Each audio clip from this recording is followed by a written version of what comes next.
Number 2 on our top 20 list of the biggest mistakes that I've seen Ukrainian firms make. Hi guys, it's Greg Ross. I'm an expert sales coach and trainer here in America.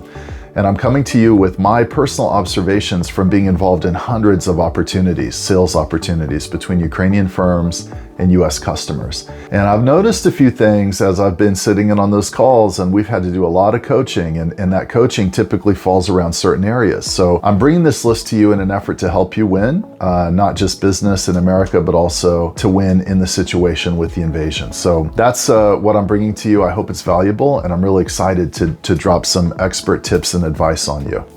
Now, number 2 mistake that I see firms make when selling to US companies, if they're Ukrainian firms.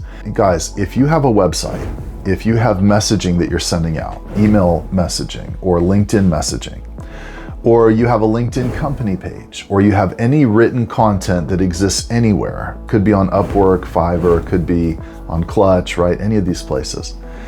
Do not make a single spelling or grammar mistake if it's written in the English language. I'll explain why. And this is such a no-brainer, but in 2025, why do we still have firms in Ukraine that are making this mistake? I think I know the answer to that question. I'm going to challenge you a little bit, okay?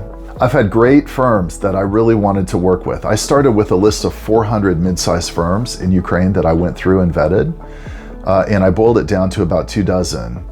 A lot of those firms I disqualified because they didn't have the English language competency to have a good first impression with US customers. Listen, if you're coding software, if you're working on detailed and elaborate tech projects, it's a detail-oriented profession. Every little detail matters, right? If you put a colon or a period in the wrong place, it can have catastrophic consequences. So why are you going to have your written content out there on the internet with spelling mistakes? Why are you missing an S on the end of that word? I think I know why, okay? And I'm going to call some people out here. You're being a little bit lazy or you're being a little bit cheap, both of which are bad, right? You're posting this content in a place where US customers or potential customers could see it. Have you had it reviewed by an American? Have you had an American person sit down and go over your content and review it for spelling mistakes? If you haven't had an American, now regardless of whether or not you're doing this on ChatGPT, that's a whole separate issue. But if you haven't had an American person sit down and look at your website, look at your messaging, look at your content, I guarantee you there's something there that you're missing. And the thing is, you're losing potential customers and you don't even know it. Because a lot of people do what I do. When I personally vetted 400 organizations, and I went to their websites, which was the first source of information. Second source of information was LinkedIn company page.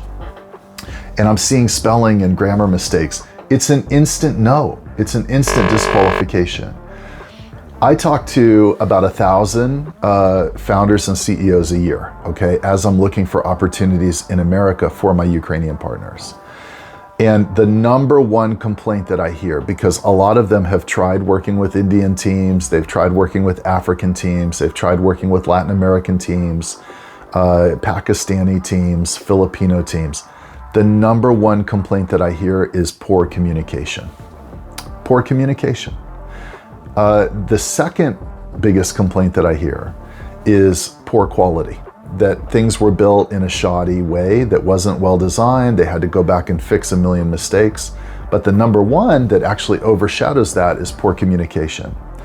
So what are you telegraphing? When they look at your website, you've got about 10 seconds to win them as a potential customer. When they look at your website, when they look at your email, at your LinkedIn message, what do they see? At your posts on LinkedIn, are they seeing spelling and grammar mistakes? I'm sorry to say, and as good as you think you are, 80% of you are probably committing this unpardonable sin in your content, and you're losing deals and you don't even know it. It's so sad, guys. Have an American review it. At least run it through ChatGPT. What are you even doing if you're not running it through ChatGPT? Guys, that's why you have me, okay? I can tell you things that maybe nobody else could get away with telling you because it's coming from a heart of love and I want to see you win. That's why I'm sharing this with you. So if you found this helpful, let me know in the comments section. If you really want to have someone review your content, you just can't find somebody, reach out to me. I can help you, okay? I'm willing to do that. But you gotta have somebody reviewing your content, or you need to have ChatGPT do it at a minimum. All right, guys, I hope that helps. Let's keep this ball rolling. Let's go to the next one.